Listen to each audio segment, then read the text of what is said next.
مجھ سے کیوں اتنی، میں تو قرآن کا داعی ہوں رسول۔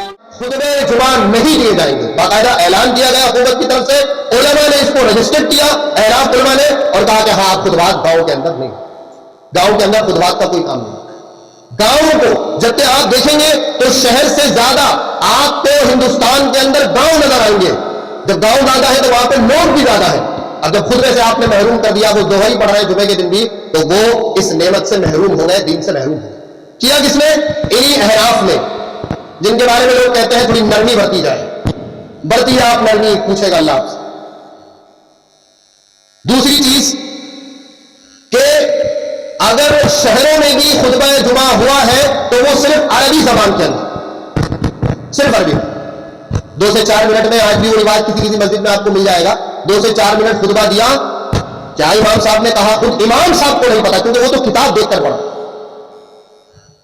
اگر وہ دیوبندی سے مکتب فکر کا ہے تو اشرف علی تھانوی صاحب نے خطبہ لکھا ہے، تو آگے پیچھے الفاظ کر کے وہ پڑھے گا وہ۔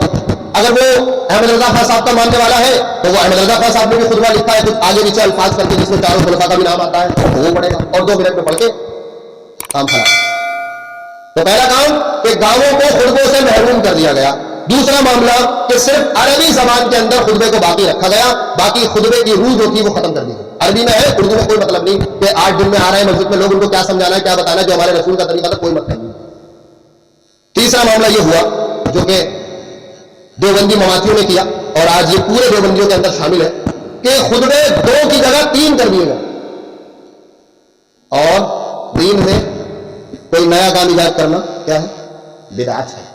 کل بدعت ضلالہ کل ضلالۃ فی النار، 3 خطبے کر دیے گئے۔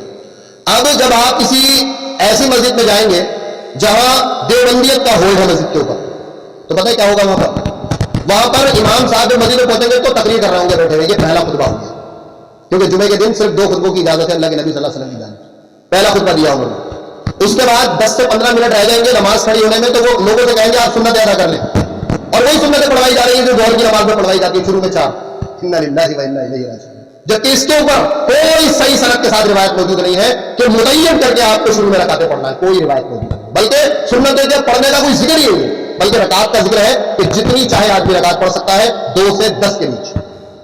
ایک حدیث میں ہے کہ 2 سے 10 کے درمیان، اور باقی عام بھی چھوڑا علماء نے کہ عام بھی جتنی چاہے 10 سے بھی زیادہ چاہے تو پڑھ سکتا ہے، اور انہوں نے اس کو قید کیا۔ اس کے بعد پھر یہ عربی میں جیسے ہم خطبہ دیتے ہیں بیٹھتے ہیں پھر دوسرا خطبہ دیتے ہیں، اس طرح 3 خطبات کر دیے گئے۔ تو جب آپ کسی عمل کے اندر سے سنت کو ختم کریں گے، بدعت کو داخل کریں گے، تو اس سے بھی ہدایت نہیں پھیلے گی۔ یہ پورا پروپیگنڈا پھیلایا گیا لوگوں کو ہدایت سے محروم رکھنے کا، اور اس کے مقابلے میں کیا لایا گیا؟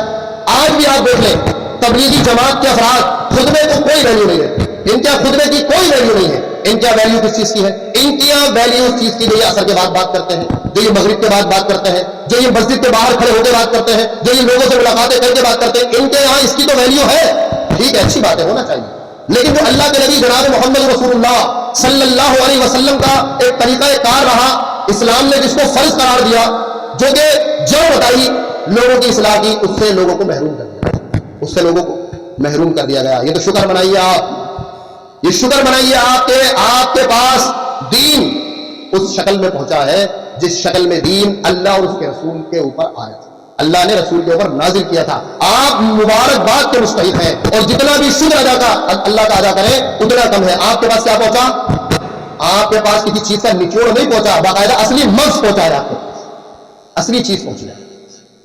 تو یہ ہوا ہے، اس لیے لوگوں کو اب کلمہ سکھانے کی ضرورت پڑ رہی ہے، لوگوں کو درود شریف سکھانے کی ضرورت پڑ رہی ہے۔ آج بھی میں کہتا ہوں، اور ہمارے اسلاف کا یہ طریقہ کار آج بھی ہر مسجد کے اندر رائج کر دیا جائے، باقاعدہ جمعے کو عید کے دن کی طرح اہمیت دی جائے، اور جمعے کے خطبوں کے اندر معاشرے کی اور ماحول کی اصلاح اسی انداز میں کی جائے جس انداز میں اللہ کے نبی صلی اللہ علیہ وسلم نے اصلاح فرمائی ہے۔ اللہ کی قسم معاشرے کو سدھرنے میں ٹائم نہیں لگے گا۔ کوئی آپ پروگرام کر کے دیکھ لیں، کوئی درس کر کے دیکھ لیں، آپ کو پوسٹ بنانا پڑتی ہے، آپ کو دعوت دینا پڑتی ہے، آپ کو مال خرچ کرنا پڑتا ہے۔ واحد جمعہ ایک ایسی چیز ہے جس میں آپ کو کسی اعلان کی کوئی ضرورت نہیں ہے، خود چھٹاتا آدمی، اور درس میں بھی آپ لاکھوں روپے خرچ کر کے بھی اتنی پبلک نہیں جوڑ سکتے جتنی جمعے کے اندر بغیر کچھ کرے آپ لوگوں کو جمع کر سکتے ہیں، جوڑ سکتے ہیں۔ یہ سب اللہ کے نبی صلی اللہ علیہ وسلم کی محنتوں کی برکت ہے۔ کتنا بھی گیا گزرا مسلمان ہو کہتا نہیں بھائی جمعے میں تو ضرور جانا، اور جب جمعے اس کو صحیح طریقے کے مل جائے اللہ کی قسم مسجد سے کچھ لے کر کے جائے گا، وہی 2 منٹ کے خطبے، وہی 2 منٹ کی باتیں اور کر کے بس اللہ اللہ خیر صلی اللہ، لوگوں کو کچھ آتا نہیں کچھ جاتا نہیں، انا للہ و انا الیہ راجعون۔ تو یہ مسئلہ ہے، اس لیے لوگوں کو اب نماز سکھانے کی ضرورت پڑ رہی ہے، قرآن سکھانے کی ضرورت پڑ رہی ہے، کلمہ سکھانے کی ضرورت پڑ رہی ہے۔ تو سکھاتے پھرے یہ سب تمہارا ہی کام خراب کیا ہوا ہے، ہمیں تم نے کبھی آگے بڑھنے نہیں دیا۔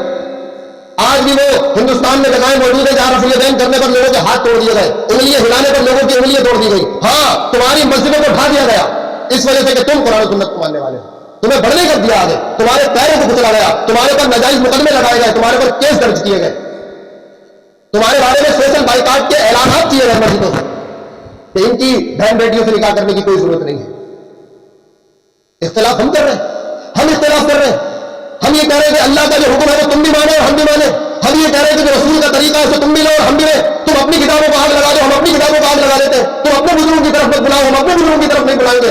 آؤ عرش والے قرآن کی طرف آ جاؤ، مدینے والے کے فرمان کی طرف آ جاؤ۔ تو یہ اختلاف ہو گیا، اور تم جو امت کو 85 جگہ بانٹ رہے ہو وہ اتحاد کی دعوت ہے۔ بہت اچھا حساب ہے، زبردست حساب ہے۔ سارا مسئلہ ان خطبوں کے جمعوں کے خطبوں کا ہے، ان کی ویلیو کو سمجھنے کی ضرورت ہے مسلمانوں کو۔ آپ دیکھیں قرآن سے اگر آپ اس کو سمجھیں تو بات بڑی آسانی کے ساتھ سمجھ میں آئے گی۔ سورہ جمعہ سورہ نمبر 62 آیت نمبر 9، رب تعالیٰ فرماتا ہے یا ایھا الذین آمنوا، اے وہ لوگوں جو ایمان لائے ہو، اذا نودی للصلاۃ من یوم الجمعہ، جب منادی پکارے تمہیں یا جمعے کے لیے تمہیں پکارا جائے جمعے کی نماز کے لیے جمعے کے دن، فاسعوا الی ذکر اللہ، تو کیا کرو؟ چلنے لگو نہیں، دوڑ پڑو اللہ کے ذکر کی طرف، دوڑ پڑو۔ کوئی ویلی ہوگی، ویسے عام حالات میں بتایا گیا کہ نماز کو دوڑ کر بتاؤ، حدیث میں آتا ہے اللہ کے نبی نے فرمایا نماز کو دوڑ کر مت آؤ۔ لیکن جب جمعے کی بات آ رہی ہے، جمعے کی اہمیت اور فضیلت کی بات آ رہی ہے، تو خود اللہ کہہ رہا ہے، یہاں قاعدہ چینج کر دیا گیا، عام نمازوں کی بات الگ ہے، جمعے کی بات الگ ہے۔ جب جمعے کے دن پکارنے والا تمہیں پکارے تو فاسعوا الی ذکر اللہ، اللہ کے ذکر کی طرف دوڑ کر آؤ۔ اور فرمایا وذروا البیع، اور خرید و فروخت چھوڑ دو۔ اب تمہارے کاروبار، اب تمہاری خرید و فروخت، اب تمہاری تجارتیں کسی کام کی نہیں، ان کو تم چھوڑ دو، ان کو چھوڑنے کا حکم دیا جائے۔ جمعے کے دن جب منادی بلائے تو کام کاج کو چھوڑنا فرض ہے، اور جمعے کے اندر داخل ہونا یہ واجب اور ضروری ہے۔ ذالکم خیر لکم ان کنتم تعلمون، یہ تمہارے حق میں بہت ہی بہتر ہے اگر تم جاننے والے ہو۔ اور آگے فرمایا فَإِذَا قُضِيَتِ الصَّلَاةُ فَانتَشِرُوا فِي الْأَرْضِ وَابْتَغُوا مِن فَضْلِ اللَّهِ، پس جب نماز سے فارغ ہو جاؤ، خطبہ جمعہ سے فارغ ہو جاؤ، نماز سے فارغ ہو جاؤ، فَانتَشِرُوا، تو پھیل جاؤ، فِي الْأَرْضِ، زمین میں، وَابْتَغُوا مِن فَضْلِ اللَّهِ، اور پھر اللہ کا فضل تلاش کرو، پھر کرو کاروبار، جمعے کے لیے چھوڑ دو کاروبار۔ اور فرمایا وَاذْكُرُوا اللَّهَ كَثِيرًا، اور اللہ کا ذکر بہت زیادہ کثرت سے کیا کرو، بہت زیادہ کثرت سے اللہ رب العالمین کا ذکر کرو، لعلکم تفلحون، تاکہ تم کیا ہو جاؤ؟ کامیاب ہو جاؤ۔ جمعہ کامیابی کی دلیل ہے، جمعہ کامیابی کی دلیل ہے۔ پتہ ہے آپ کو، ایک شخص آیا لیکن اس کو ایک جمعے سے دوسرے جمعے تک کے سارے معاملات، سارے رجسٹر ختم کروانے کے لیے میں حدیث پیش کروں گا، اس پر عمل کرنا پڑے گا، ان کا معاملہ ہوگا۔